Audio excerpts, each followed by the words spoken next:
General Yoweri Kaguta Museveni eno kawedde mudda President Kyagulanyi Ssentamu Robert Bobi Wine yamugamba yabadde alowooza bulijjo nti Kyagulanyi ali mu byahulusaago ali mu byamannyo wenu kati nno yenna museetuuse ku nnyooge mutabani wa Museveni n'abo bakola nabo ka family group kakola nako okutawangula eggwanga Uganda okubba eggwanga Uganda okutulugunya bannansi ebigambo bibonoonekedde bubakeeredde kubanga bannayuganda yonna gye bali mu nsi tebatudde butuuzi batutte ebiwandiiko buli office ey'enjawulo egwanidde okutwalamu ebiwandiiko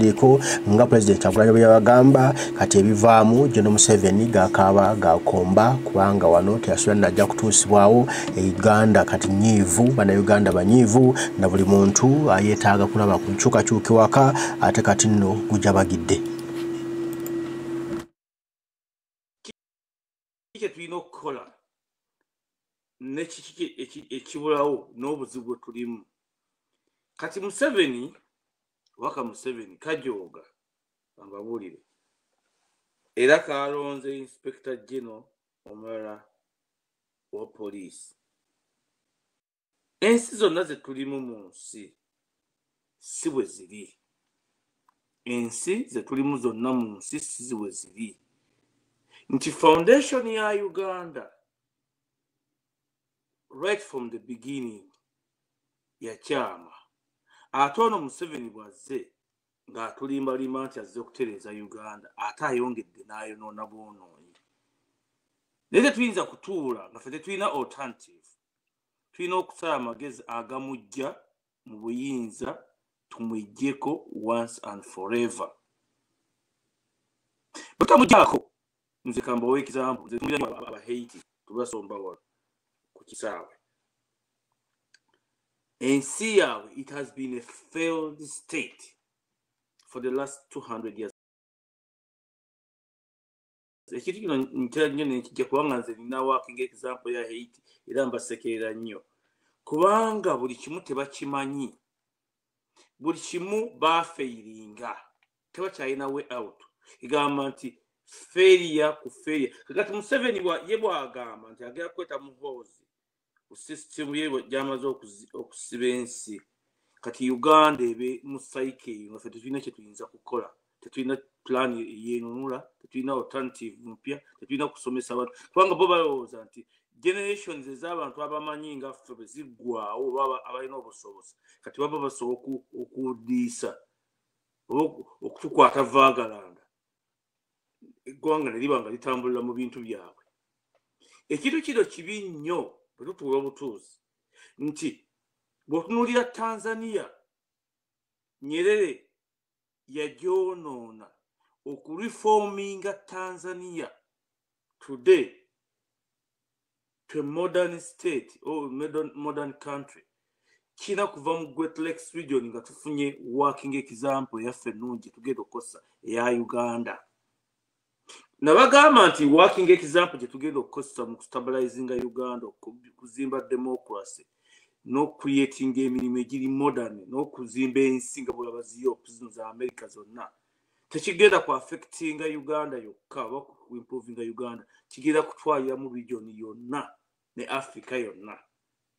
Against our adversary Museveni yagamba nti Uganda oba Buganda ye working example eya failed system mu Africa yonna kwabo baba bakwata obuyinza. Kakati eyo introduction yangikoze nti kiki kye tulina okukola okweggyako embeera eno. Kiki kye tulina okukola okweggyako embeera eno. Nabagamba nti ngenda kujja ku Karamoja, the importance of Karamoja kubanga nze ngenda mba wa region ne importance zaayo nawa sinakwatana ku Buganda naba wa Bunyoro eyo negiteeka wali nemba wa Busoga tugiteeka wali katugenda kukwata ku Karamoja nti these people abali mu political office ku ground ne mu diaspora you must work so hard to make sure that these people attend these conferences. Important kubanga twetaaga regional balance nga nnungi okukola ebintu bino nti Uganda mu problem zerimu kaakati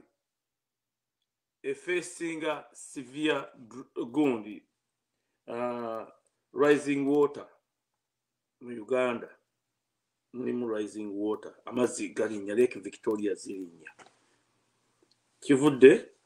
abantu obutafaayo ab'ensi yonna ku environment ne ecosystem tuddamu gizimba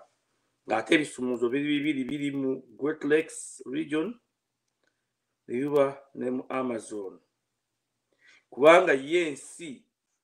endala zifuddeyo okulaba nti zikola ku butonde bw'ensi kyova nti mu conferences zino tujja ku presentinga our side of the working protocol oba our side of contributing to the environment bajja kutuwuliriza nnyo kubanga bonna ekizibu bakiraba naye tewali kyakkola kubanga ka Museveni kafuŋŋanye mu Africa mu Uganda twakiyinza kukolebwa kakati nti environment efudde nti tetulina kyetuyinza kukola ng'ennyanja buli ku makya zikeera ku makya amazzi ne gabimba ne gayiwa abantu ne badduka ne ziyiwa Museveni yagambye kabineti ye yino ojja kisoma ku monitor nti cabinet approves 5.5 billion to battle rising water sea level yoyo Museveni agamba nti agenda kutereeza region eya Uganda ne Africa yonna. Cabinet approves 5.5 billion to battle rising water level. Ntwagamba nti Kyagulanyi ng'amaze okutwala obukulembeze bw'eggwanga ng'ayise mu steps zonna z'agenda okuyitamu n'eggwanga ligenda okuyitamu okutwala obukulembeze. Ffe naffe abagenda okukola naye kino tukiwaako nnyo essira kuba kino kituwa ekisumuuzo ku international community on our side of the story. Waliwo sente ze bayita eza environment ogizimba pitirifu ziri mu billions and billions. Naye tuteeka okumanya tuzijjayo tutya kyova nti mu International Conference of Peace and Development ngiteekako peace ne development nti we have to give ourselves to these people netwagaa ffe tugera contributing kino namwe mutuyamba ku kino tujja kukola kino na kino na kino kati Museveni ye talina way out bwawula nti Kyagulanyi agenda kukola bw'ati n'adduka bwawula nti Kyagulanyi agenda kukola bw'ati n'adduka bwawula nti bamudefeating awo ne kadduka kati kabadde Kenya nga kagamba nti kagenda kasidinga arguments eza trade kubanga ffe twabagamba nti ffe people power ng'eri mu gavumenti bwengamba people power gavumenti ya Kyagulanyi nti tugenda kukwata region yonna ya Great Lakes region tugifuule regional market nga Uganda ye springboard mu kusooka nga tusaze emisolo n'okuwa Bannayuganda capital baleete Uganda esooke efuuke nga Dubai abantu babone ku bwavu n'obuweerero kubanga ffe essente tuziina amakubo ge zigenda okuvaamu tuziina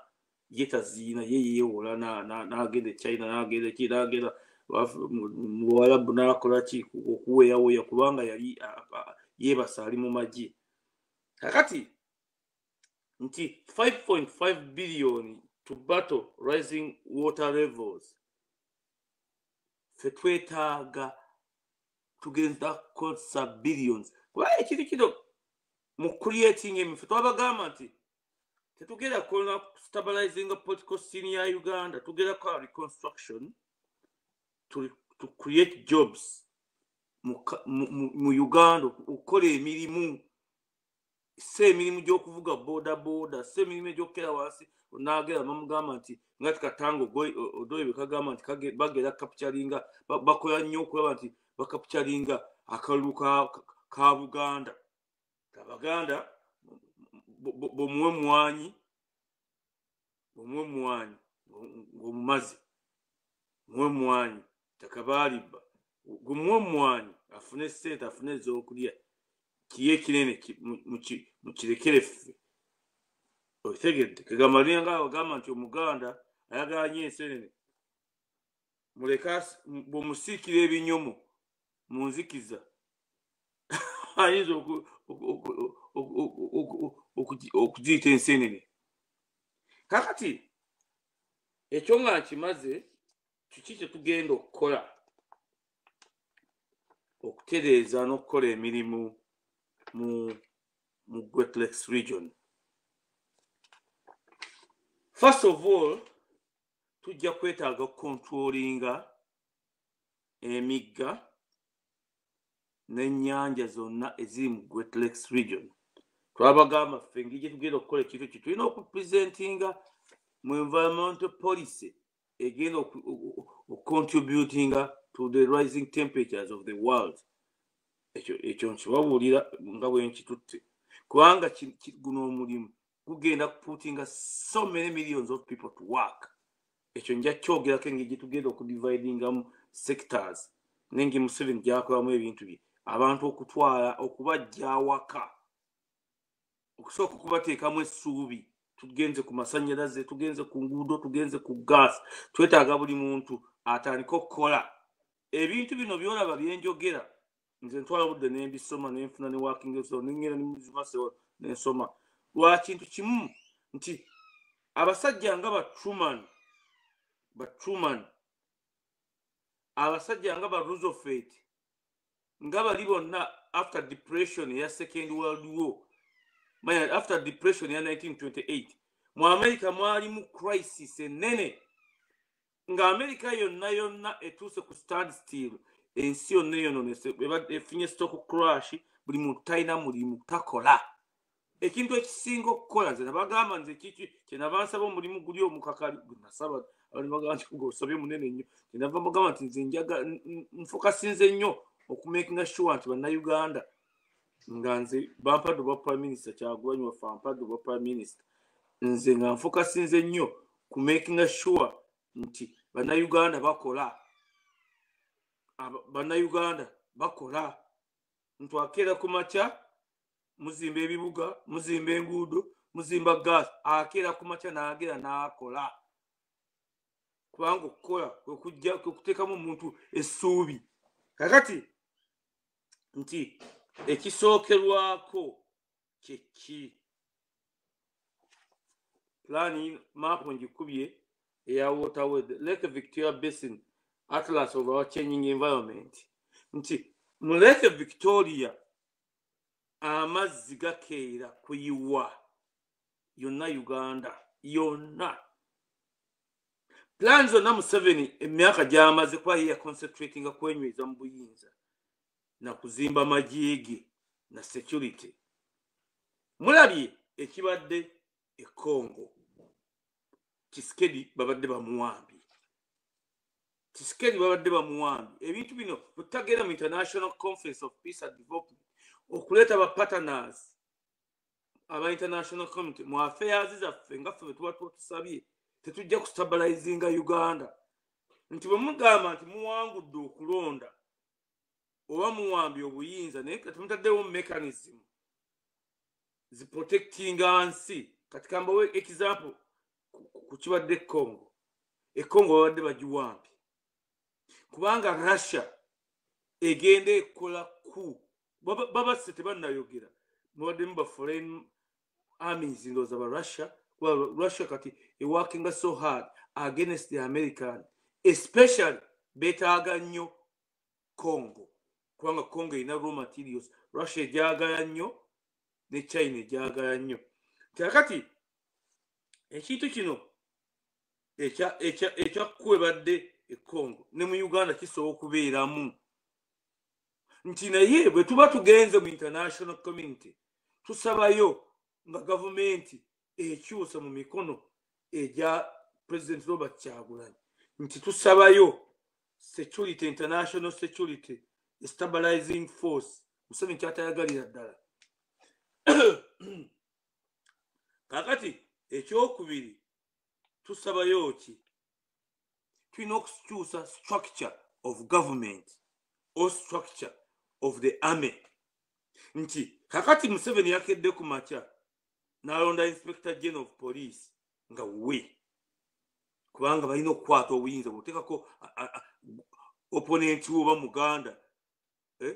oyo ayinza okulagira police ne bakuwamba balina kuteekayo baabwe magye kagamba ekyo bwe tuba tunakikyusa tutya tulina okugenda tukiteeka mu constitution yaffe wano ne mu white paper netugamba nti bane tunaakola tuti amagye kambawo example nti kati Muhoozi ye chief of defense forces ye mukulu wa chief of defense forces yakulira amagye gonna mu Uganda kitawe ye president ate Muhoozi ye partial president kagamba balina kukwata buyinza buli wamu babeera buyinza tuba tunuulira tetujja gamba nti we propose to the Ugandans structure kamba somera structure ya gundi bweri nagiprintinze bulungi wano nazeyo okufuna print empya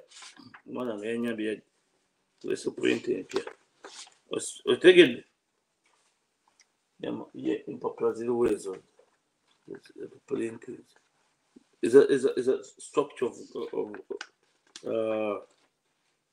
of government. Then you go to Switzerland.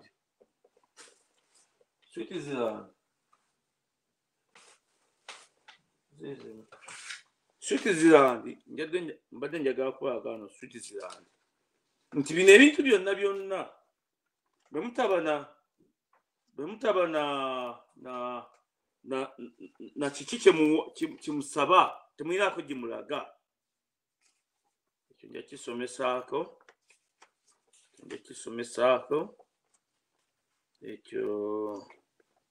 kisomesaako leero mungumiikizeko mbawe amagundi gana structure ekola kakati yino otegedde ey'amagye aga Switzerland ebimu mbadde simanyi nti babikkiriza kubiprintinga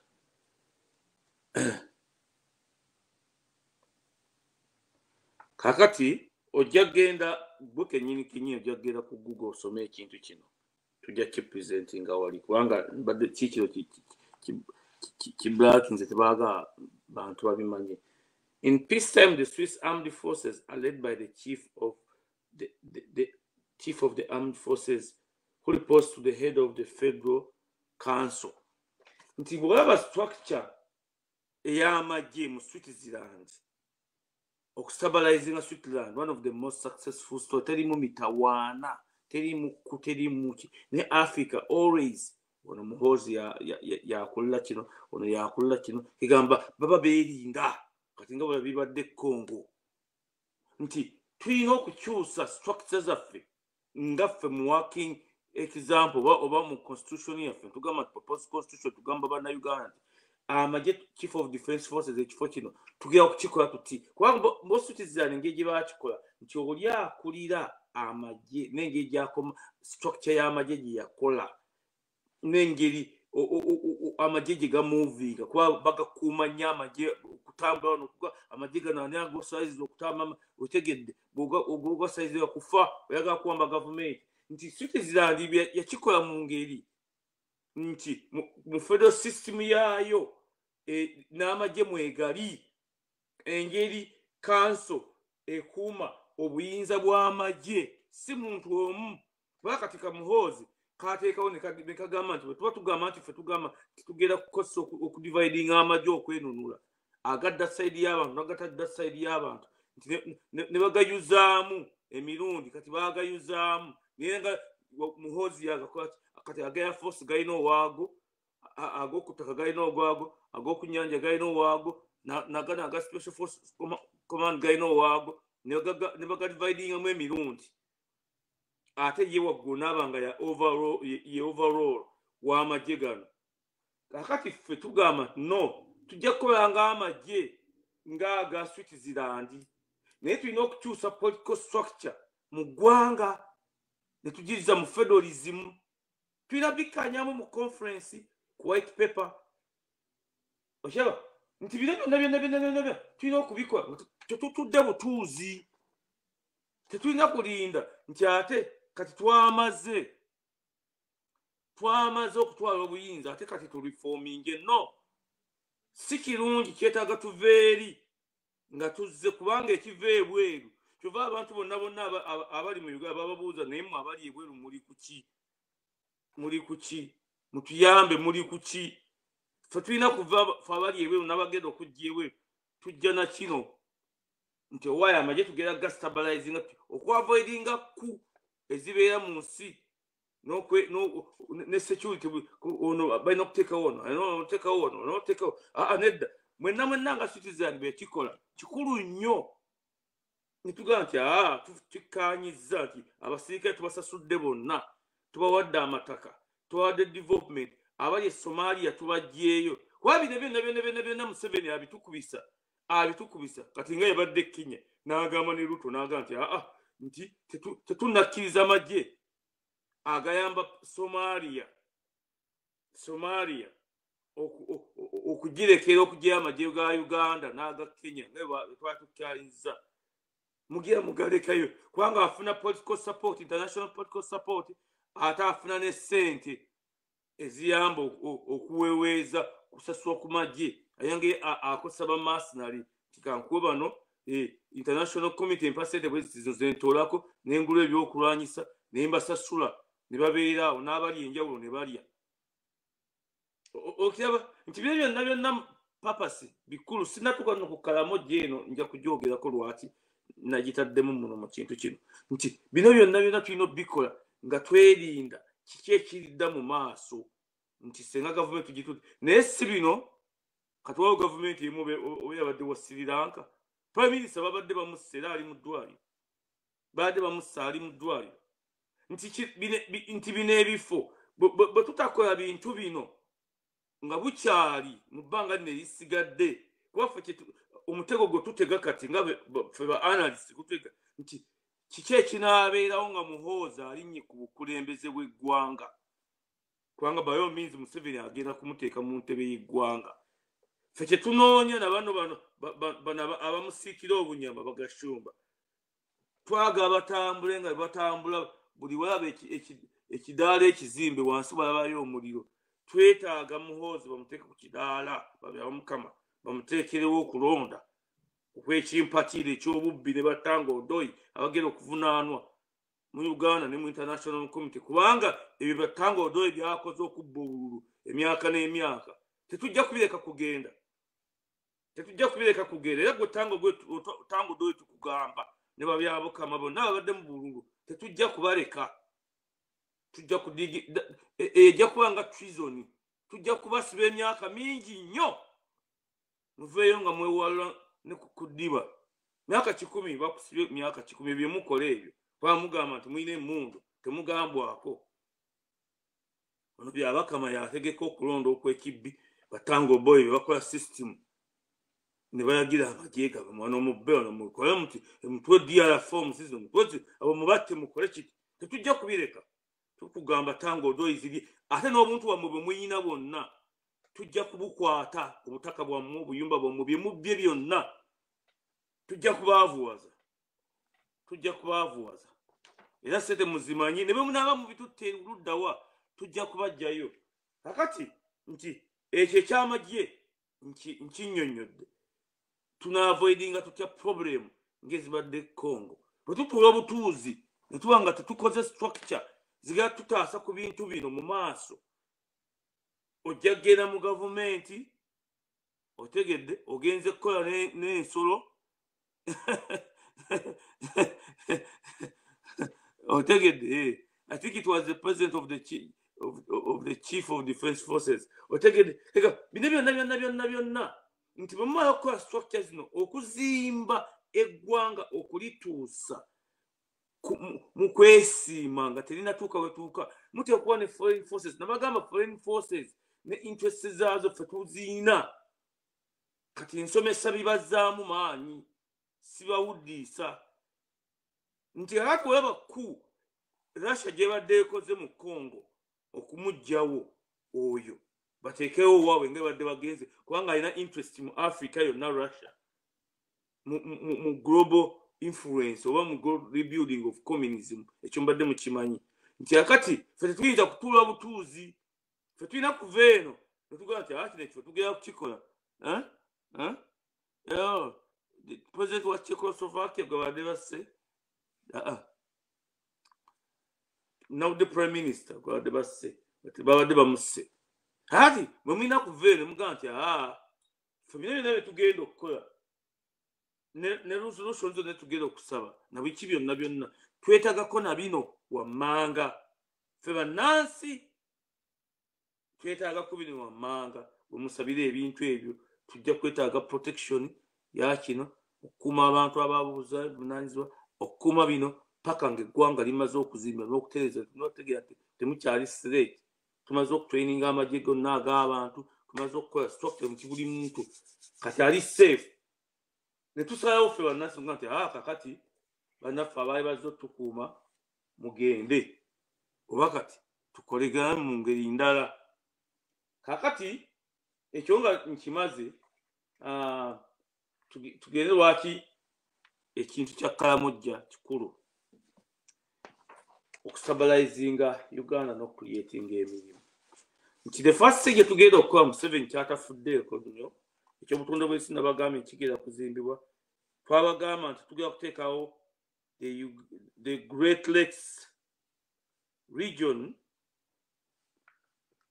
development of rivers and lakes nti water bodies zonna eziri mu Great Lakes region zeetaaga organization egi ate ne tuba n'ezokubiri ne tuba ne Nile river development and control agencies or authority bino bibiri birina kukolera wamu kubanga ye Museveni ali mu magye yakaddiwa dda yavuga kintu nti musobola okustabilizinga Uganda against the rising sea levels or lake levels or river levels zonna kubanga zijja kutta factories zaffe naye tulina okukozesa opportunities zino zonna kansokecha Great Lakes region water development and lakes and river development authority as we shall call it in conference nze mbawa summary of proposal nti zino wetugambye nti Uganda emigga gyonna egirimu Kenya emigga gyonna egirimu Tanzania emigga gyonna egirimu kubanga most of these rivers eziforming Lake Victoria ziyiwa muli kakati obukulu bwa Kalamojja n'ebyobugagga byeyina ne industries zonna zeyina ate tulina okukola ekintu ekirala nti Kalamojja yegenda okutuyamba partially okudraininga levels eza Lake Victoria nga ziva mu Nile ziyite Kalamojja ziti ekyo ekyaleeta nnyo omutawaana n'amini kyametera omutawaana abayisirayiri okukikola mujjukira kanaala eyo nkulu nnyo mu kudraininga nti Egypt yagigaana mu agreements ziri ezasooka nezeddako otegedde nti tetujja kudda ku ebyo kuba tuteekwa okumakinga sure nti Uganda amazzi gonna agalimu n'agali mu Great Lakes region tugadraininga tugawa maximum levels zetulina okugateekako galeme kutta nnyumba zaffe ng'abantu bobeetikka ebintu baleme kutta industries zaffe kuzifloodinga baleme kwonona tetuyinza kubaako kye tukola n'olwesa kanaala eyo erina okuyita mu leke mu Kalamojja ne tukolamu dams kubanga zonna ezo zonna waterways tugenda kuteekako flood gates tugenda kuzibako dams nti amazzi bwe gava wano bwe gatuuka wano tugafloodingira wano bwe gaba maanyi tugasumulula bwe tugaba bwegati tugayiwa wano tugatwala ne gafuluma ne tukola irrigation mu Kalamojja emmere netulunda endiga netulunda ente mufo gy'okubatta bannaffe abo Museveni batta olutata nti Karamoja nkulu nnyo mu International Conference of Peace sifa kugiripresenting nga netugiwa ekiwedde. We need them there. Ne bavaayo nga bategedde nti kino kye tugenda okukola, tugenda kuba restockingira ebintu byabwe byonna, tugenda kuba restockingira ente zaabwe empya, tugenda kubakolera omuddo omupya, tugenda kubakolera kino, tugenda kubakolera kino, tugenda kubakolera kino, tugenda kubakolera kino. Ate awo ngenda kujjawo ku ekyo ekintu kyenjogera ekyo mukiwulire bulungi. Engeri gye tugenda okukikola nga totally different ku kya Museveni ne bagrupu baabwe ababbi. Okitegedde twabagamba nti tugenda kukozesa the Uganda National Reconstruction Agency, sort of like that. Nze mbawa summary ne mujjamu ekinaasalwawo mu conference nti to put people to work, to have population census nkulu fene ya Museveni, to put people to work. Kwabo totwekera population census omulundi ogusooka program zizo zonna zinatandika bonna abantu abali mu Great Lakes region bajja kujja mu Uganda. Tuvuga nti abantu bakeera kiro okujja okuba akajji mu America, bava South America wanseeyo ne batikka ne bazaayo ne bakomawo kubanga bajja kukola. Kati ababadde wana emyaka emingi mwengi tokyasobola kukola, naye abaakajje bagukola. Obwakyula babukola, mukoza toilets, landscape bamukola, namukolako kolumu, omuddo gusiiwa ogwo okuvuga obuuba mu nyumba z'abagagga wano nokubanga abantu bano bafuna abantu ababalongoza compound ebirenga bya Uganda nti house boy onofuna contractor dajja nti buli week atawo omulundi gumu n'asala omuddo n'ayera babugufunamu nnyo sente ne bannaabwe bakozesa okugukuŋŋaanya ne mashini. Otegedde nti bw'onookola Uganda bw'onoogikola nti nga totegedde ani alimu n'okumakinga sure nti si buli muntu anajja nga ayingira buyingizi ng'ekyolooni. Kuba kyo kyonna tugenda kukikola mu Great Lakes region, mu Uganda, mu Rwanda, mu Congo, wa. Otegedde naye tulina okuba mu conference wali nti akati kino emirimu gigenda kukolebwa gitya gino gy'ogamba. Kubanga abantu enjogera ku bintu nti Uganda okugiteeka abantu okukola, abantu balowooza nti kizibu nnyo. Kyova nti mba working example nyingi. Nyerere owa Tanzania mwena mwamusomanga mu primary, Julius Nyerere, communism of Tanzania, socialism of Tanzania, Ujama villages bazikolanga batya nti bo baakwatanga abantu bennyini mu Uganda National Development Authority abali mu region eyo yennyini. The very people in that region, they put them to work. Nyerere bwe yakikola mu gy'osome ku Nyengi bwe yakola Ujama villages from begin to end. It was a failure because it was communism. No one under the national capitalism, it will not fail. National capitalism will not fail. Kati eyo yombadde njogera kati bantu batansobola okugyogera. Kakati tujja gikosa mu national capitalism, tujja kukosa system we abantu bali mu region zennyini mwe bali tubateeke mu kukola ate nga developing eggwanga ne industries speed ate bwe tuli withdrawing abantu bano abanyuunyuusa batudde n'okubajjako amataka.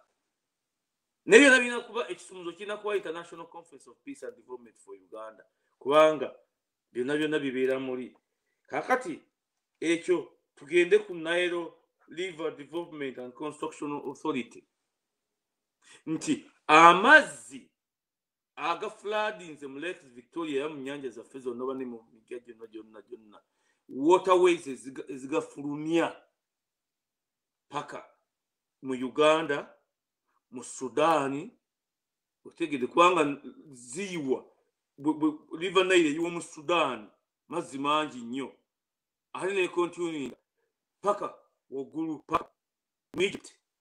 Pinakola wamu wadde government zibaddewo ne reforms ezimu ezikoleddwa kubanga this has not solved the problem of flooding of Lake Victoria. Tetusobola kuzimba ggwanga na industries nga tumaze controlling amazzi gano na migga gino, and the only country that can help us to do this ye America. Kyova mu tuyambo yaffe mu preamble yaffe muteka okubaamu our commitment to the Western democracy as an ideology ffe abayinye mu buyinza obya ne tulina kiri ku preamble ya freedom charter ekyo kikulu nnyo kubanga kibwe byotugulira muri baffe nga Israel okutaka okufuna sente mu Congo sebetaaga the tensions zonna za Egypt zonna zijja kugwa ate fena problem ate fena Uganda ba Sudan ba Great Lakes region ba Egypt ate tujja kufuna sente kama example kubanga abantu ebintu bino tubitegeera abantu basoma ku bintu byali mu America ne mubaamu the Mississippi Valley Authority yakola nnyo okola America nga bw'ojaba ne mubaamu n'endala the Erie Canal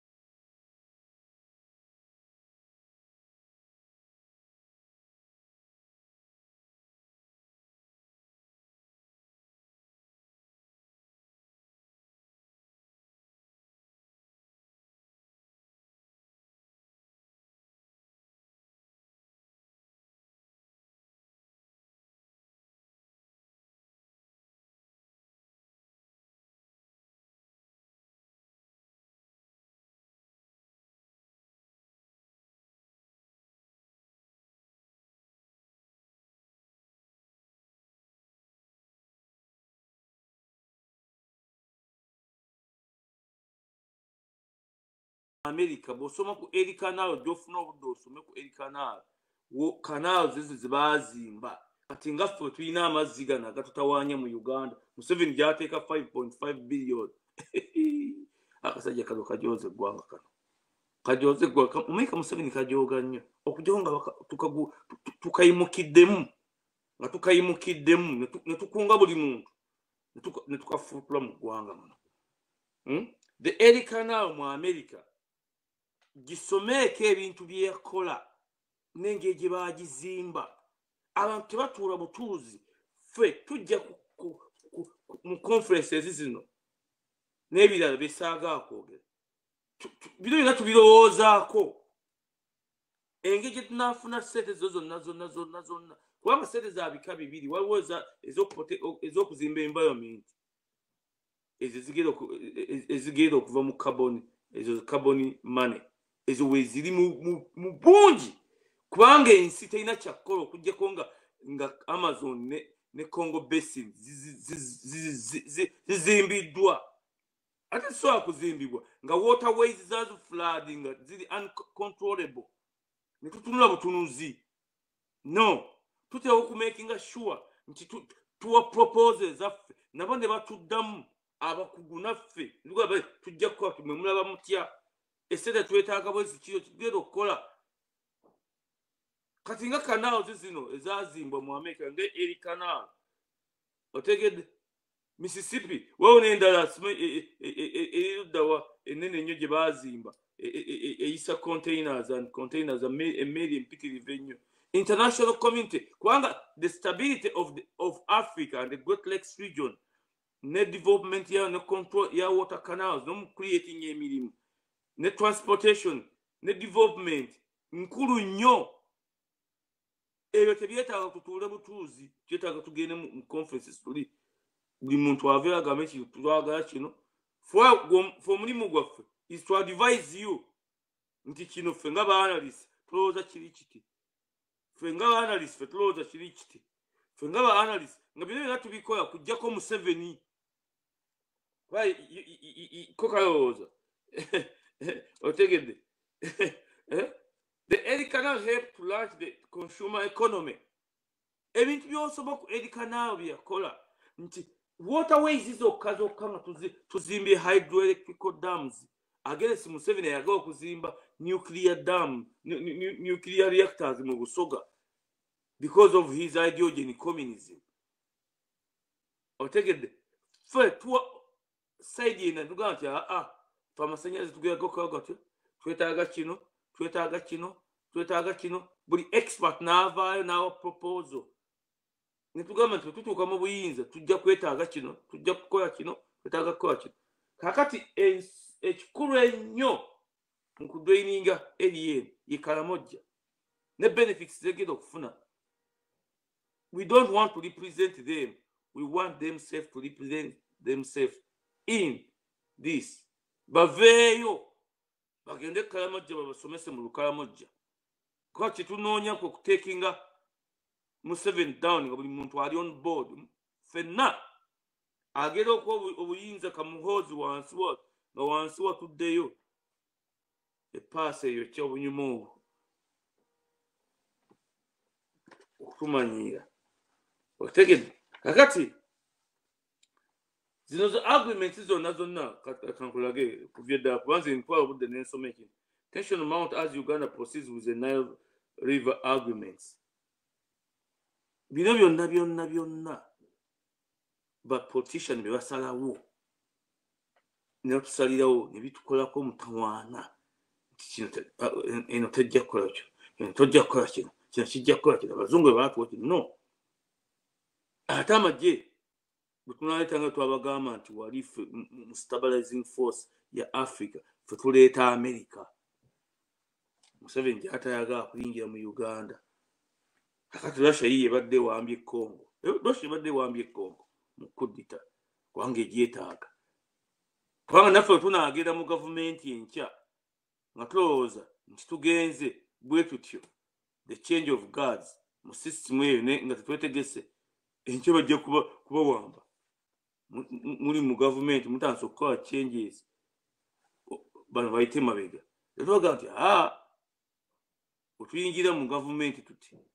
bwe tuti bibe twetaaga wammanga. Kyova International Conference of Peace and Development even after Kyagulanyi taking over office eri crucial okusiganga efunctioninga. So bile ebintu si byakusaaga byensomesa wano. Nze sisomesa bino byampuuga ne munne Bwanika babalowooza nti bamaanyi. Otegedde babalowooza nti baaki bamaanyi nti kino ffenna kye kijja okutuwa okustabilizinga region ya Great Lakes. Tekijjawo kino bano Abannarwanda tetubaagala, Abalungu tetubeetaaga bati no. Buli muntu alina kyafuna ku munne. Buli region erina kyefuna ku munne. But under a federal system of government, otegedde, and the Great Lakes region agreements and governments nga bw'aba European Union, byonna tetuyinza kubikola luvannyuma. Tulina kubikola kati white paper.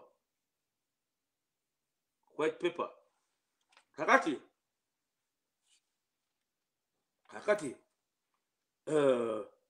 tugere ku kino. Otegedde tugere ku kino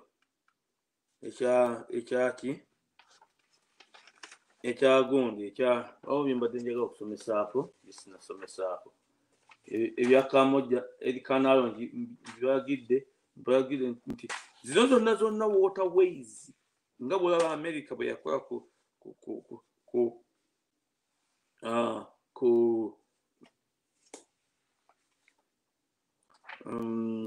gundi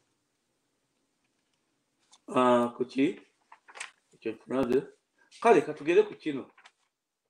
ekya Ujoma villages bikoze hakati tugere ku system ya Museveni eno nkulu nnyo. Tugere ku system ya eri mu Kampala report. Unaonoda mawule gano mugalaba. State out anti-corruption unit arrests Tororo contractor over diverting 160 million project funds. Bonosoma ono gwe bakutte bonomusoma engeri Museveni gy'agamba nti adevelopingamu eggwanga nti ye abali mu gavumenti ababe abatuusi bokka be bagambe balina okuba nti buli kimu kye be bakirya. Buli katenda be kabeerawo akantu konna balina corruption roots zaabwe. Procurement minister yagambye gundi amanyi gundi genda mu mulimu wabwe akalimu konna. Kino kyafekitika kati nga bano abattanga odooyi gyave waabwe Tororo. Nti ono omusajja si wa kitundu kino. Naye waliyo project gye yaziganga erimu ssente. kati then system ya Museveni yennyini enkyamu ate yennyini ate n'ateekawo State House Anti-Corruption Unit arrest total contractor otegedde kubanga ono bw'alaba tenda ng'ajja nti seri waliwo weziri wali bali banne nga bamutumyako nti genda obidinge waliwo ekintu ekigenda okuzimbwa nti bwe kiba kigenda okuzimbwa ate yennyini ne batuma okuva mu State House ne channel zaabwe zonna ate ne batumayo owaabwe n'ajjayo ssente ne bazirya ebintu ebitakolebwa ate ne bamukwata ate ne bamulaga nga ali ku mpingu bw'ati ate yakati enkya balina okumujja ku mpingu mu sisitimu yaabwe service not delivered kakati kyetwava tubagamba nti enkola yetugenda okukozesa mu people powers government ya Robert Kyagulanyi ejja kuba nti bwe tuba tuzimba eggwanga putting everyone to work we shall hire expatriates okutuyambako n'abaffe ba engineers baani bonna buli department ba doctors bonna we hire them naffe abaffe abava ebweru abangi ennyo bannayuganda basomye ensi yonna esomeseza bannayuganda yonna bali millions kati bannayuganda bali e Bungereza abali e Canada abali mu America abali mu ki bonna bwe tulaba gaapu nga tuleetawo foreigners naye nga naffe ate abali ne ku ground naye nga tukozesa reconstruction program temuli corruption no tujja tukuzimbira buli facility zonna eziba zikkiriziddwa oba enguudo oba gaasi oba bibira oba nguudo oba buli kiki oba buli kimu kyetumala okuzimba kyetuwa gavumenti eri mu kitundu eyo naye si bino ebya Museveni State House arrest total contractor nituma inye lye total contractor yabadani wetololo bawaawa aveeri wabalyewo omugaati ne bajja bagupasula buli kalungi kalina kuba kaabwe mu corruption eggwanga ndizimba nateekawo ne anti-corruption unit mu constitution mulimu anti-corruption unit okugiwa obuyinza njiwadde Nakalema yagikulira bino byonna bino tulina kuba mu International Conference of Peace and Development netubikola muli nti fe tugenda kukola tuti era documents zino fe tumala okuzikola nezituna resolution signatures email weziri ne baziratifying that means they are official documents kyekyo tetuyina kyakyakukola then mu Uganda ne international community bazukira muka Museveni ne mutabani we gwagenda okuwa obuyinza abulako kati kumuwa obuyinza so nti nze bwe nzija n'ensomesa wano ebintu ebikwata ku struggle the way forward nze mbisomesa based on experience and commitment to the liberation struggle of the country era oli awakanya bino byensomesa obena atasharinga na ku mikutu ng'omanya nti otamanyi kyabyo nti we are not going to government to change guards okugenda mu government tukyuse obukulembeze okitegedde tukyuse mu nkola yabadde eriwo tukatwakola nedda nga Museveni bwe kaayogera ku beginning we are going to do a fundamental change mu government yonna abantu bakera ku makya ne bagenda ne bakola ne bagenda ne basoma ne bagenda ne balya ne bagenda ne beebaka ne bakuba dansi ne bakola ki byonna a total fundamental change bino nange amazzi galemye amazzi liva zitulemeredde ziwa Lake Victoria eyiwa terekeraawo otegedde kwa Museveni talina plan senta n'azijjawa nawadde ntunuulira Russia nze ndi mu international political wing ntunuulira bintu nnyo okusinga ebya politics bijjako Museveni nawadde ntunuulira Russia kubanga US Secretary of State mwabirabye nti bamutumye president yamutumye n'amugamba nti commitment yange gyenkuwadde okugenda okustabalizinga Ukraine kwa Ukraine yabadde etandise okugwa obubi ennyo nga gundi itaddeko offensives ekiguddeko accesses nyingi nnyo mu magye Russia America neyiwa kamabulire Purpose International Conference of Peace the ratification of documents of policies nti America US Secretary of State nga Ukraine eri under threat kubanga omuntu omwe yakola ekintu ekyo omanyi enembwa ya wano mu America okimanyi akaviiri akasajja akabye nnyo kabaga temubawa ssente ku budde obubi ennyo ensi erwanagana communism mubawa ssente ka Trump ne kabaga temubawa abantu abafudde ne setback bafunye America yatutte Secretary of State mutemanyi buyinza Secretary of State waina n'agenda mu Ukraine Russia naye n'alinya mangu ennyonyi n'adduka n'agenda e China notawo tetulina kuluzannyira mu kyalo nze kyenva nfa nnyo International Conference of Peace and Development even after we take government Kyagulanyi nga amaze okulema at least it must continue okutegedde it must continue okutuuka nga tutuuse we tugenda obulungi okyaba nti akati bino byonna nti bwe tumala okugenda mu kintu kino otegedde bwe tumala okugenda mu kintu kino nti tetujjayo kubanga tweraliikira Russia kolako China kuleeta amagye gaayo mu Uganda bwe tuba ne International Conference of Peace and Development wano mu bifo bino naffe tuba tulina okufuna obuyambi mangu kubanga at the end of the day we are the suffering masses abantu baffe batasoma abantu baffe balina kukuba ebyeyo abantu baffe bakuba ebiraka mu mpale ensi yaffe yetundibwa mu Bachina yetundibwa mu buli muntu kyolooni kagaba bugabi ate ku muhoozi gera kuyitawo buyisi kuba talina kyamanyi kiki kyanoonya muhoozi tulina okuyisa etteeka mu constitution eyaffe ate ne mwerimu ekiri nti someone not born in Uganda kati nga muhoozi tateekwa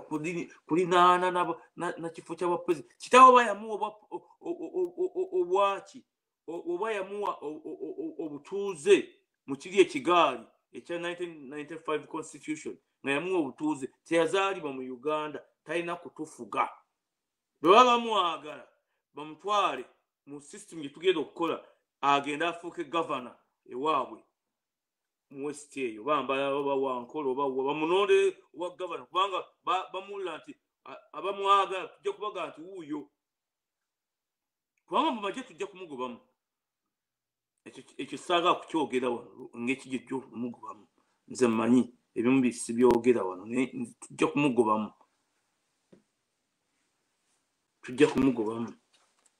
nga never ne group ye ne bakadaabe never tebaddeyo kukwata ku mundu bwe bati ey'obwamagye okugjako okwekuuma obwekuumi mu Uganda empya n'ebino ebirala tetuza kutuwa butuuzi nga tuzze kubisomesa wano tujja ne tubasomesa noga kati wano tukole ate nze nabagamba nze nnyina ekizibu nze sisomeseza mu nzikiza Museveni akubirayo tomanyi ani amukolera bano Uganda baagala nnyo ssente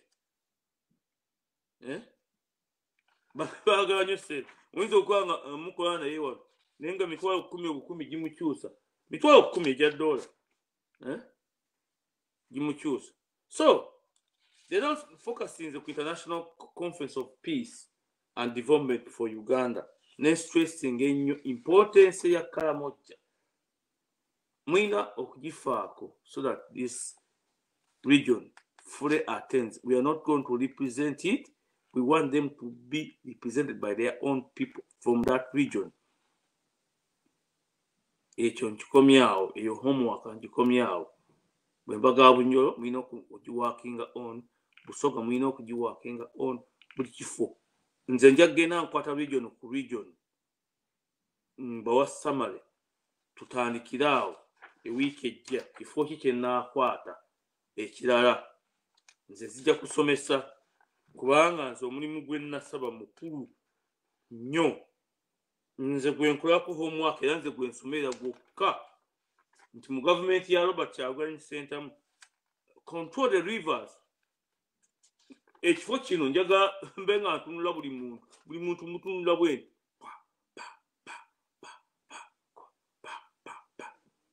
buli kitundu kino tukikola tutya kino tukikola tutya kino tukikola naye sikugendamu kunoonya kulya ssente baagala okulya ssente sirimu sinaga nsibira bwereere so ekyo nkimaze kaakati tunaddamu wiiki ejja okujjako nga omuntu alina kyambuuza akimbuuze wano kiki kyombuuza nkikuddemu typing awo ku screen nkikuddemu typing ku screen nkikuddemu kiki kyombuuza nga sinavaako saaga kutwala budde bwa ticha Lumbuye okyaba kujja nga olina kyombuuza otegedde kimbuuze kimu bibiri nkikuddemu typing nkikubuulire atali ekyo oyinza okuddamu n'owuliza program importance eya Kalamojja okuba mu liberation struggle muno n'engeri tugenda okukola mu rising water levels eza Lake Victoria nayo zonna biki byonna tugenda kuzikola tutya era zigenda tuyamba bitya mu kukola emirimu mu Uganda emirimu kubanga tugenda kuzimba factories tugenda creating emirimu abantu abonna tebaatuula butuuzi tanga odwaike kaganda kagirega Abaganda tugenda kukola kyetusobola bring back Buganda mu NRM enclave mubasiikire ebinyomo muteekeyo emiti gy'emmwanyi ettaka lyabwe mwababba bateekeyo emiti gy'emmwanyi banoge bagule sukaali n'omunnyo. We are going to build the great nation of Uganda. We are going to make it a very prosperous and industrious nation. Ng'abantu basobola okulya ne banywa ne basoma ne bakola buli kimu ate bijoni yonna okugyamu n'entalo zaayo. Otegedde gonna bino bewulira amagye gaffe agagenda e Somalia ne bagaaga mu gateeka ekiko abo n'abamagye twaga bakomewo tujja kubakomyawo ate tubasasule essente zammwe kuba ffe tulina biliyoni 6 ezimala biliyoni 6 baatugamba bajja kutumbira n'endala tujja kubasasula mulina mufune sente muzibu mulina muddemu mu kuzimba ggwanga. See you next Sunday. Kyazeza muganda waffe Richard Muyombya olubaka obulungi bwekyo bwotwadde wa muwendo nnyo bwotwongera okutulaga nti nno ensi yaffe esobola okutereera Uganda wadde esobola okukolebwa ng'etembagana ng'etangalijja sinakunafuna obukulembeze obulungi obwa President Kyagulanyi Ssentamu Robert Bobi Wine alisoboka ebintu bino kuba nabanga bugolaba nabo tegambega nga bwegali nabo bafuna kulembeza abanyomu mu nsi ezo byonna bakola okulakulanya ensi zaabwe tukola kuzeyaganya tukola basinungi tukola basinzira kubanga waliwo abeekeza bazimba ensi ezo naye munauganda walero mulimu gwolina weerekereze nozimba Uganda kuba abaana bo n'abazzukulu emirembe egiriddawo beeyagale olw'ogwe tinno yali jjajja waffe bakujjukira yawaayo omutango yalwana yakola kyonna kyasobola okutereeza ensonga gyetuyagalamu baaleero ensi yaffe kimu ekiwambiddwa ettaka litwaliddwa naye nga bitwala bagwira so nga munansiyana kuba n'obwannannyini obusobokerwako ku by'obwannannyini ku by'obugagga ebiri mu ggwanga lyaffe nga tabula tusinza obuyinza okubya wano wabishamu ekyasoma kisheereze tujoogera Museveni ensi yaffe baagala nnyo mwenda bali kukola dunda lonna ne kyaffe nsaba bakumye kamadamu banadde bweraba